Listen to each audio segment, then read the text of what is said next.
Landscape Photography World, the podcast for everyone passionate about landscape photography.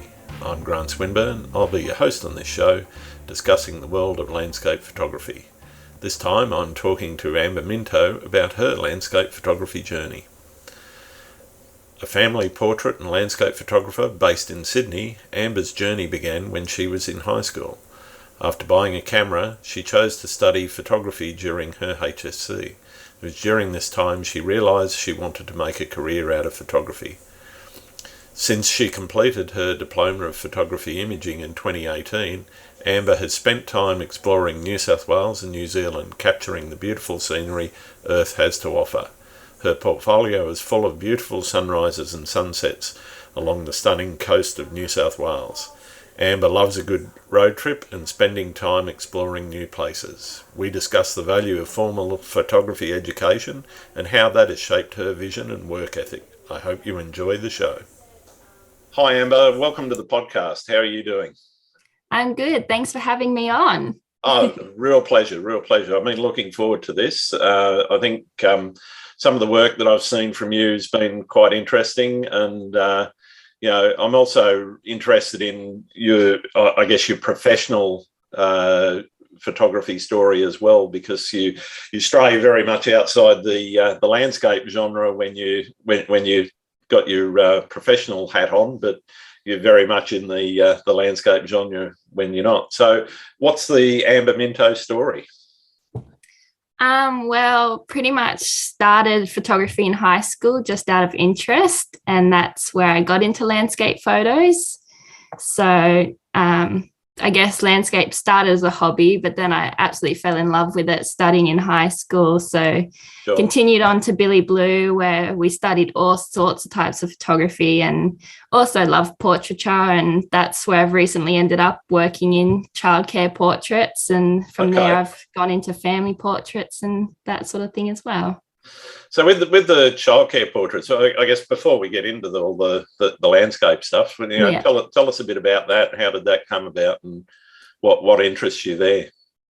Yeah, so mum's actually a preschool teacher. So before I fell in love with photography, that's what my plan was, to go into childcare. Right. And then last year with COVID, I was looking for a new job, and they were the local Sydney company was looking for photographers because they'd lost a lot of their work during lockdown last year. Mm-hmm. And they had a lot of catch up. So applied for the job, and it's the perfect mix of both. Get to spend time with preschool kids and watch all the cute things they do, Sure. but also get to capture beautiful portraits for them. So awesome. No, that sounds fantastic. And good. I guess so have you gone full time professional, or are you just doing it on the side, and you've got it's a side hustle and you've got another gig? So the preschool photos, I'm doing contract work for them. So that's pretty much what I'm doing most weekdays. And then I'm also working towards getting my own family clients and doing family photos and that sort of thing. So it is currently full time. Yeah. Okay. So how did you make that decision to go full time, or when did you make it? I mean, you said you fell in love with photography back in high school. Was that when you had the epiphany to say, all right, this is for me, I want to do it? Forever? Yeah, well, exactly. Yeah. When I was 14, I sort of said, when I was 14, we were up in Port Macquarie, and I saw this girl, and she had a DSLR camera with a massive lens. And I said to my parents, I was like, oh, I want a cool camera like that. Anyway, so I saved up. It's always all about the gear when you first started. Yeah, want the cool camera. Saved up, bought a Nikon Coolpix. And then in year 11 and 12, they were offering a photography course. And I was like, oh, yeah, I'll do that. That sounds interesting. And it was in that course that I just fell in love with it, Cool. Learning all the techniques and everything. So, yeah, from there it just grew. Excellent. So what was it that made you sort of fall in love with it? What aspect of it? Was it the creativity, or the, just being out in the landscape, or a bit of both? Or Yeah, I mean, definitely the creativity. You get that in portraiture and landscape, which is what I love. It's coming up with ideas, or in landscapes, coming up with the compositions and that sort of thing. So, yeah. Excellent. Okay.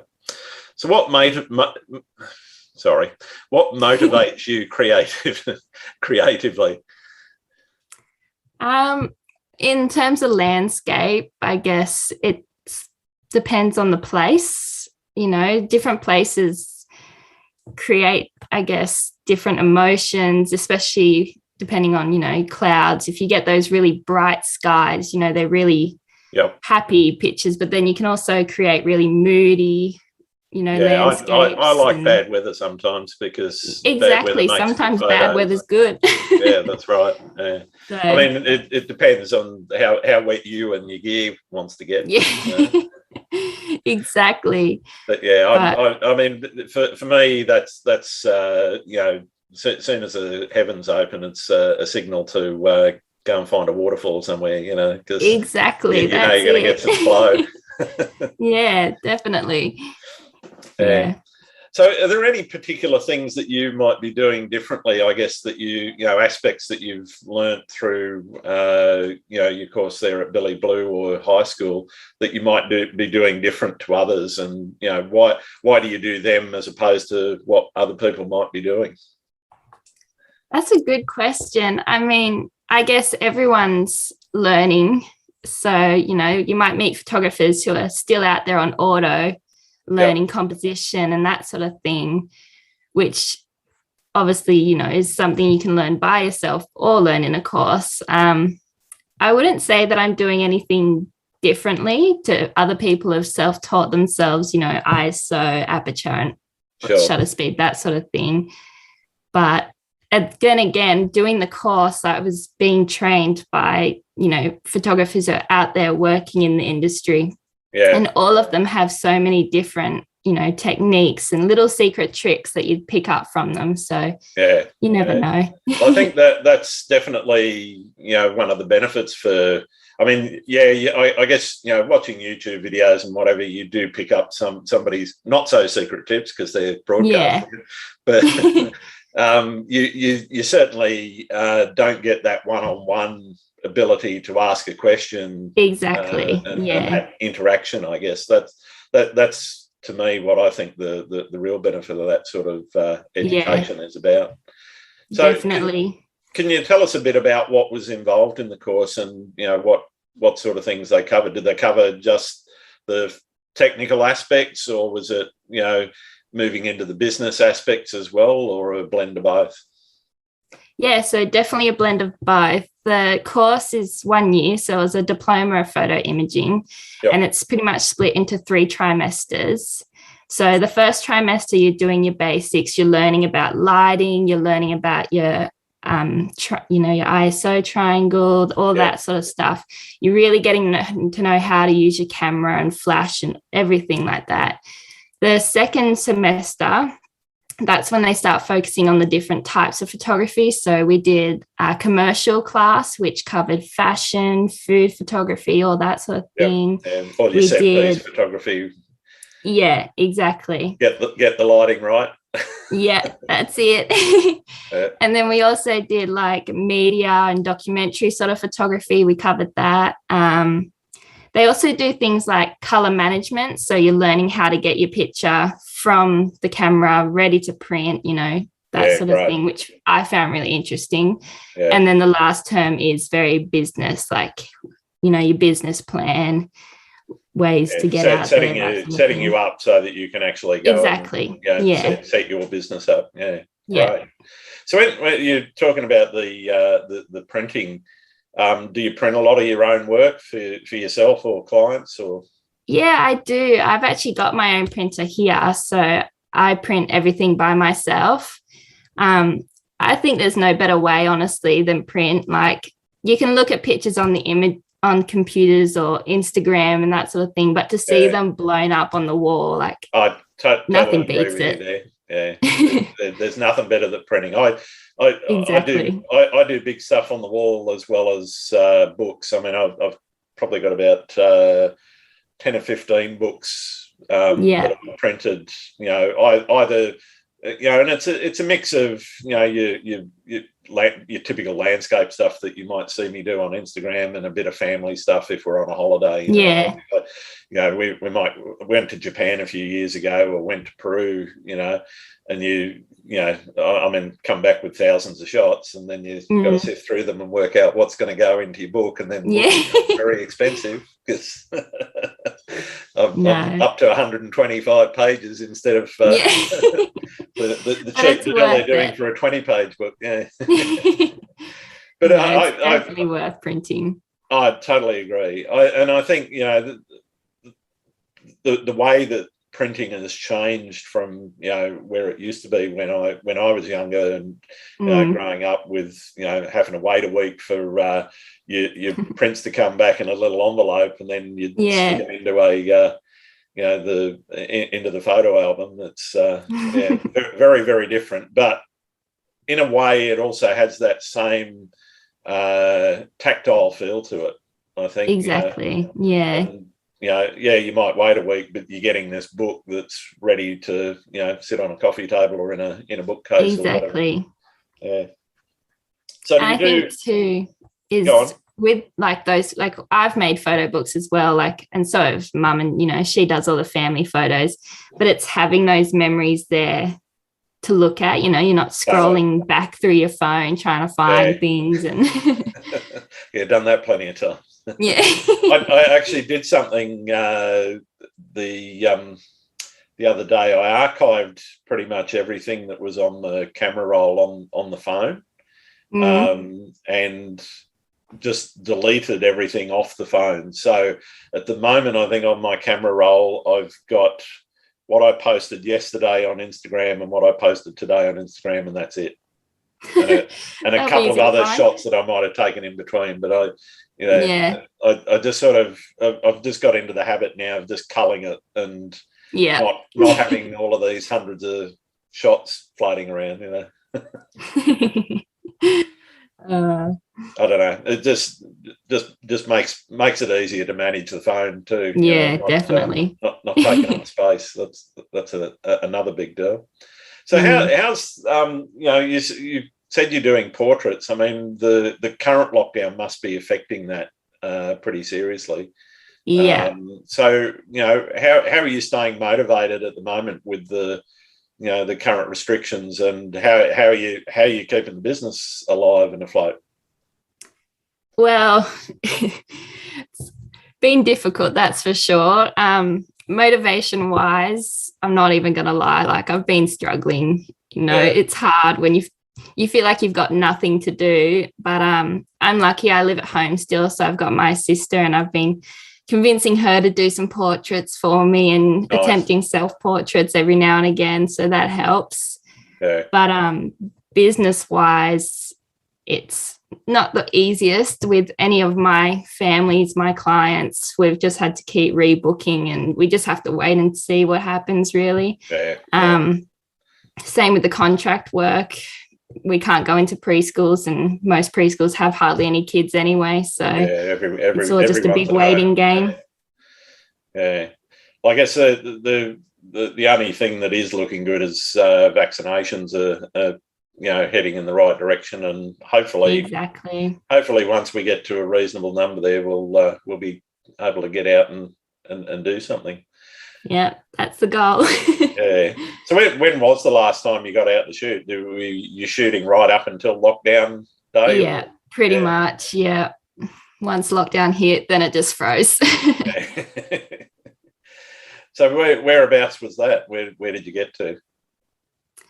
I've just been all around Sydney, really. For the portraits, we shoot preschools all over Greater Sydney, so travel quite a bit for that.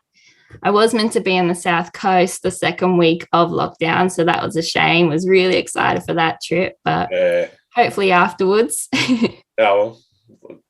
Is that the plan after lockdown? Is that your definitely first? That's number one on the list. Yeah, due for a trip down there. Definitely. No, it's one of my favourite spots too.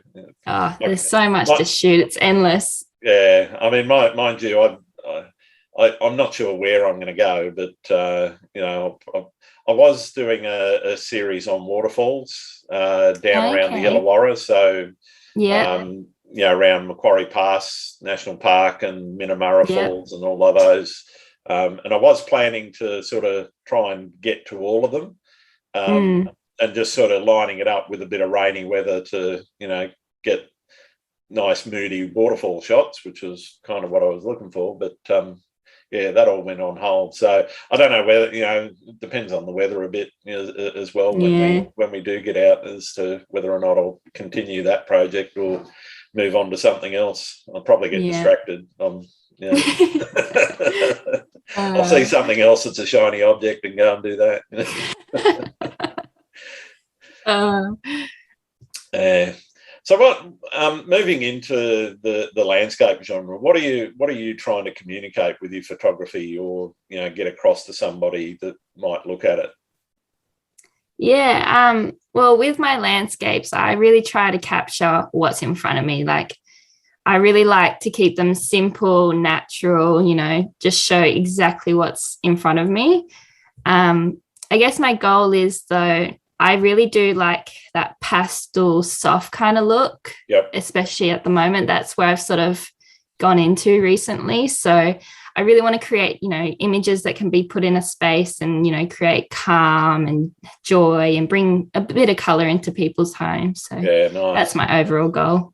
Yeah, and whereabouts what's your favourite sort of thing to shoot? Is it seascape? I know, and you've got a fairly broad portfolio. Is it seascapes? Is it waterfalls, landscapes? What's your favourite? What's the thing that you go to? Yeah, look, the coast is probably where I go to, so seascapes definitely. But if I'm in Sydney, my go-to is Hornby Lighthouse. I love that cute little lighthouse. That's one of my favourites, but definitely by the sea, seascapes for sure.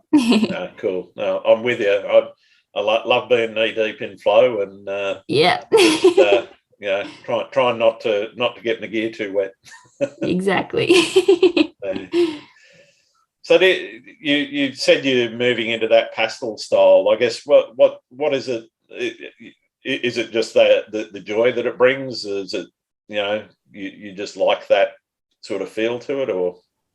Yeah, I did when I first started out, it was all colored clouds, got to get the banger sunrise and really bright colors and everything. But as I've gone on, I've really liked to make, just create that soft, peaceful sort of feel in my images, and that's where it's headed. Yeah. Okay. Cool. And what's your routine when you're out shooting? I usually try and get there earlier, although I do occasionally sleep in and have to leg it. But most mornings I try to get there, before first light, so I can sort of suss out my composition, find what I want to shoot. And then it's, set up. I'm always even if I set up one shot, I'm always looking to see if I can move around. If I'm at the beach and I see a rock a bit further down, I won't stay at one composition for, the whole morning. Yeah, so you don't say planted and, just no. wait for that one wave or wait for that exactly. one thing.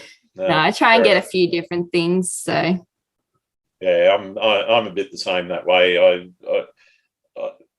I can shoot, and I do. I can shoot one comp for a couple of hours easily, but most of the time I'll start moving around it. Probably once it's the thing. I guess it's once you think you've actually nailed it, or if you're looking at it and you're just not feeling it. Yeah. That's it. And you just go, got to move. It's just not working. Exactly. Once you get that feeling, there's no point staying and trying to push it. No, definitely not. Not going to work. No, it's just a recipe for disappointment, I think. Exactly. That's it. Yeah. So how many hours do you spend planning a shoot, or do you just go off the cuff and turn up wherever the mood takes you? It kind of depends. Some shoots I'll look where the good clouds are going to be. You know, if the clouds are saying to a high cloud on the up north, then I'm going to head north. Yep. But there's other places like Hornby Lighthouse. I've been there 1,000 times. And every time, I'll walk away and I'll say, oh, hang on, that was an all right composition. So I know that if there's, going to be good weather, that's exactly where I want to be and what I want to shoot. So it depends.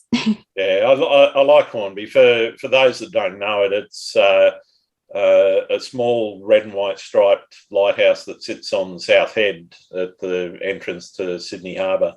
And the nice thing about it there is there's compositions both for sunrise, sunset, even middle of the day if you're keen, but also you can get, if you get in the right spot, you can get a nice moonrise or there's a lot you can do with it. And as you say, it's a really cute little building. It is, isn't it? The shape and the colours of it, and exactly. It really stands out. So it's one of my go-tos as well. I love going there. Mind you, I've got a lot of go-tos. There's plenty of spots to pick from in Sydney, that's for sure. So aside from Hornby Lighthouse, what are you looking for in a location, to try and get a unique perspective or a shot that you don't think anyone else has bagged before? I know that's hard around Sydney, but I know. Like you said, there's plenty of places in Sydney that, you can rock up and there's already, 20 people there. So it is hard to find a composition that hasn't been done. But at the same time, I don't really worry about what everyone else is doing. Like for me, it's what I like. And so if I see something that's done before, I'll do it. But at the same time, I'm always looking for new spots. So yeah, sure. For example, Bronte, like, you can go there and there's 30 people at the pool, but I actually really love jumping up on the cliffs. Yeah. And, you can shoot the whole beach or that sort of thing. Like so many options. Yeah, I find that Bronte, depends on how bright it is and whether or not there's any surfers out. Sometimes if the that little section, that little concrete section there in front of the pool is sort of crowded. There's too many tripods and too many people there. I'll actually pop down onto the beach and put the long lens on and just do some surf photography of surfers and whatever, and try and get them, which is a very different sort of experience to landscape. Depends if the sky's banging, I might just try and squeeze in. Yeah. It does depend a bit. Yeah. So when you're you finish shooting and you're bringing them back, what are you trying to do to the image? And do you play with it immediately, or do you leave them on the hard disk for a while and come back to it later after you've had a bit of time to think about it? Yeah, I usually get straight into it. I'll load them up all into Lightroom and have a flick through. I mean, as I said, I do like to keep my images really natural and as close to what what the scene was. So pretty much Lightroom, I'll just quickly fix exposure, that sort of thing. Won't do too much to it. Same with Photoshop. It's usually just removing people or anything I don't really want in it. But apart from that, I'm a real get it right in camera person. Yep. So you're trying to get it right in the one frame, one exposure, or are you looking to bracket, or it just depends, I guess? It depends on the shot too. Like, there are shots where I'll do multiple exposures because I want to focus stack or that sort of thing. It depends where you are, I guess. Yeah. And what's happening. So yeah, no, fair enough. So what's the most interesting experience you've had while taking photos? And interesting can mean whatever you want. Good question. I don't know. There was, I guess, probably the randomest thing that's happened was me and my friends, I convinced them to do a trip to Byron. Yep. I wanted to stop at Waterfall Way in Dorrigo National Park. So took the Suzuki Swift and I chose to go the quick way on Google Maps, which was the back way. And we ended up running low on petrol. Ended up at this tiny little petrol station in the middle of nowhere. And I swear it was owned by a cult. Because there was a little girl in there and she looked like Annabelle or something from a horror movie. Like, my friends were out of there. You could hear the banjos playing. It was an experience. We finally made it, and we wanted to do, I can't remember the name. I think it's Crystal Falls. Yeah, Crystal Falls. Yeah. We wanted to do that track, so we're going to do the short one. Ended up doing the long one. Yep. You know, it's late in the afternoon. It's been a good day.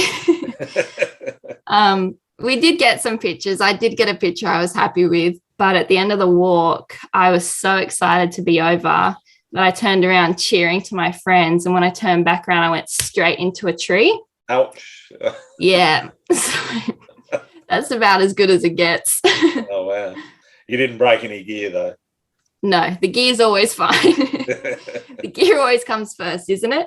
Yeah, definitely. Oh, that's the seascaping and waterfall. You know, I'm often picking the tripod up and holding it above my head to keep it out. As long as the camera's not wet, it's fine. That's right. That's absolutely right. I do have a rain cover, but I rarely ever use it. I just find it to be an absolute pain in the backside. So what do you think you've learned about the world through photography?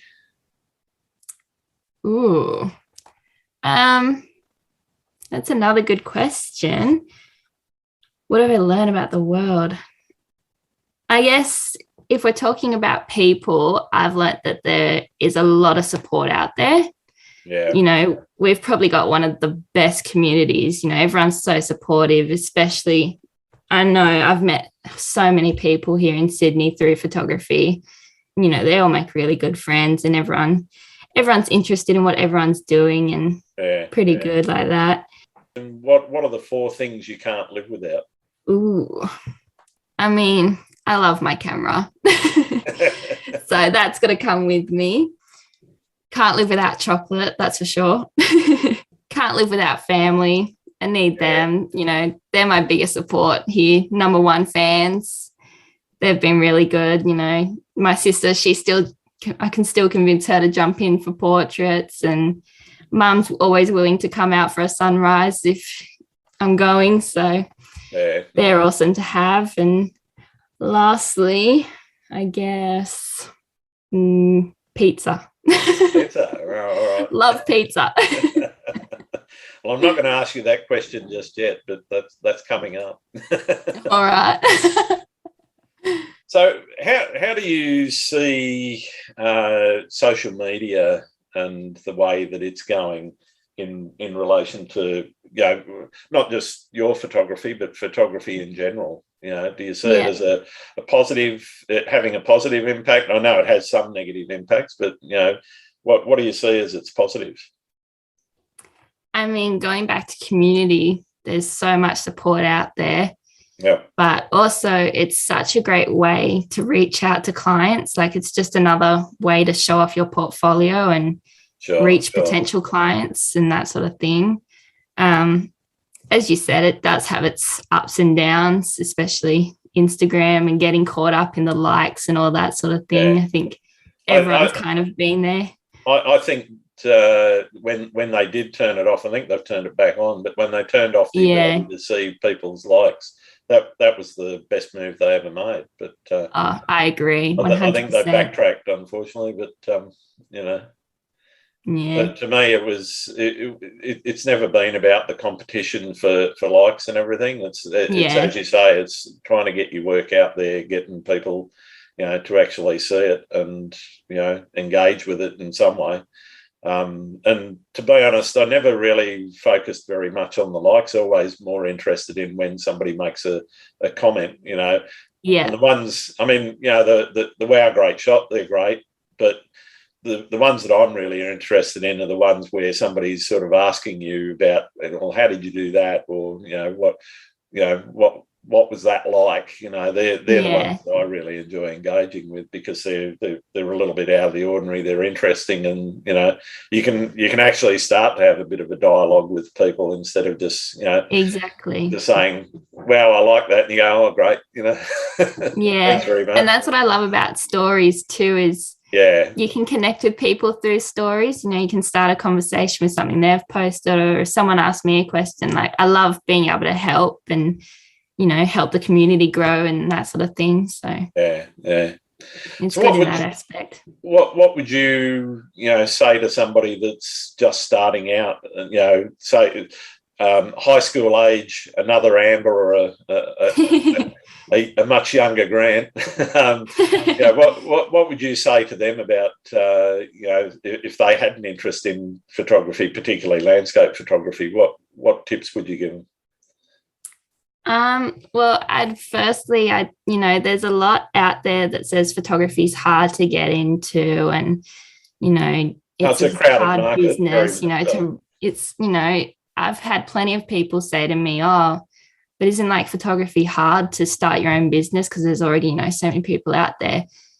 But at the same time, like, if you truly love it, why would you give it up?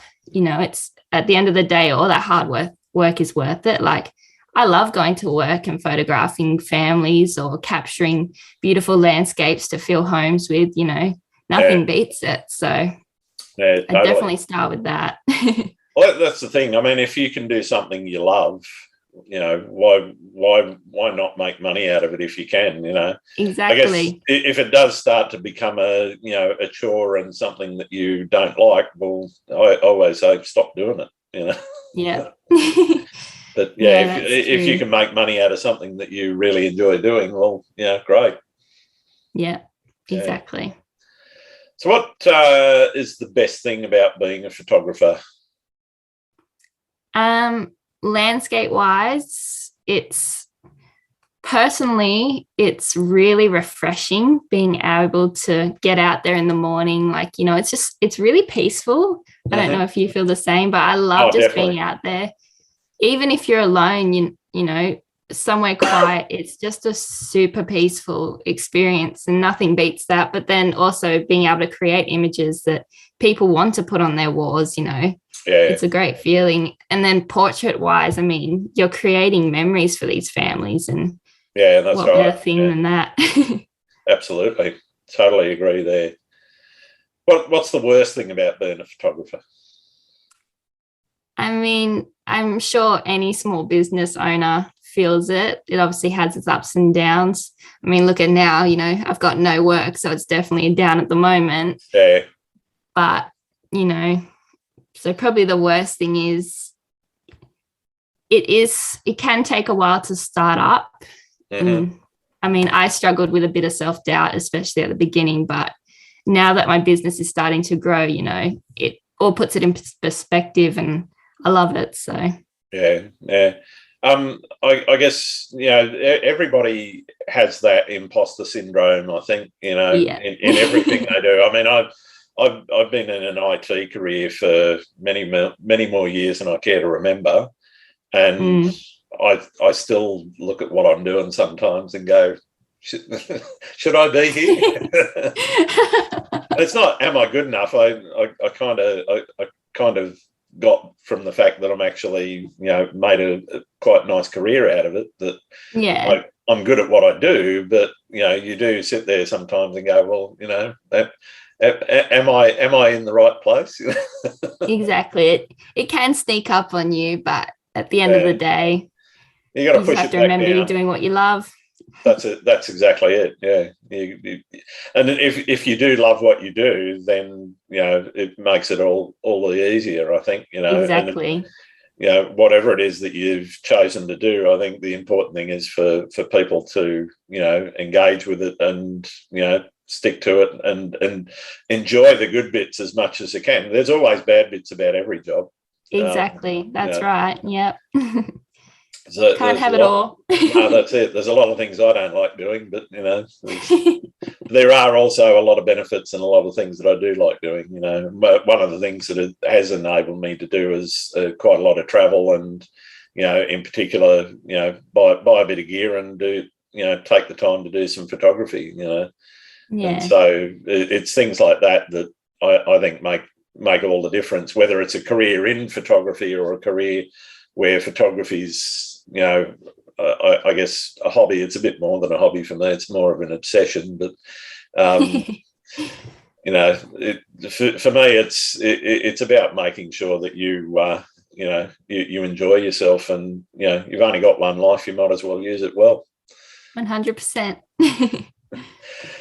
So, who, I guess, was one of your biggest influences in terms of getting into photography at the beginning, and or through the education piece? Are there any particular photographers that you sort of look to for inspiration, or look to for what you see as being something to strive for?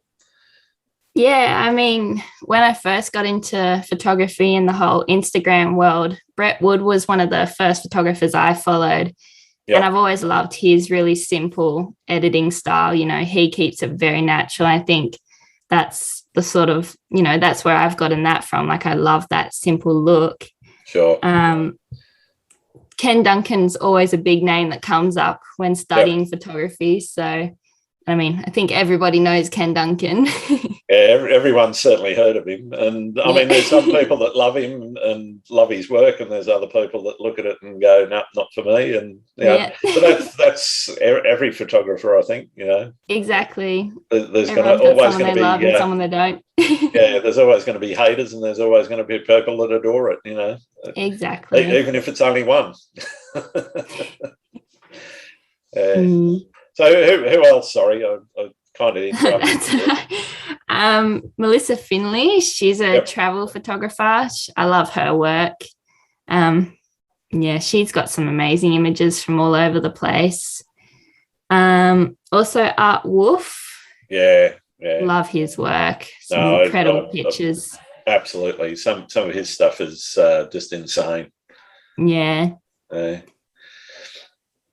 So who do you think, I guess, is out there in the Sydney scene that you sort of have spotted recently that, you think's worth giving a shout out to? And, are there anyone, and they don't have to be Sydney here, but anyone that you think, you'd like me to talk to on the podcast in future episodes?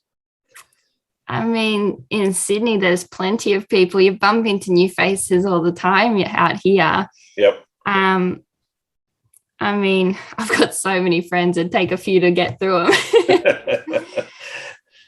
Don't have to list them all. Yeah. Just the good ones. It goes through the whole Instagram following. I mean, I know some awesome guys. Matt Lambie, he gets some incredible work. Jason Zhu, he's a really good friend, and he's got some good shots as well. I could go on and on. No, that's fine. That's fine. I guess, you've been waiting for the most important question, of course. Pineapple on pizza. I have to say yes. Sometimes a Hawaiian just hits the spot. Yeah, no, I'm with you. Yeah. I got to ask, do you know Serena Jackson? I have, yes. I haven't met her, but I've heard of her. I did a recording with her a little while ago, and she asked me back a question: violent crumble or crunchy? Oh, violet crumble. Yeah, I'm the same. That's the original and best as far as I'm concerned. And I really like the old school purple wrapper. Yeah, exactly. Got some in the cupboard right now, actually. Nice. All right. Well, thank you so much for taking the time to no talk problem. to me. Amber. Thanks for having me. It's been an absolute pleasure. And fantastic to hear about how you've got into photography and how you do your thing. Where can people find your work? So I've got a website, www.amberminto.com, or my Instagram is amber.minto. Fantastic. All right. Well, thank you again. And thanks for listening to Landscape Photography World. I hope you enjoyed the show, and keep listening because I'll be joined by some great guests in upcoming episodes. You can find my work in this podcast at grantswinburnphotography.com. I'm also on Instagram, Twitter and Facebook. I'm Grant Swinburne and hope to see you out shooting soon.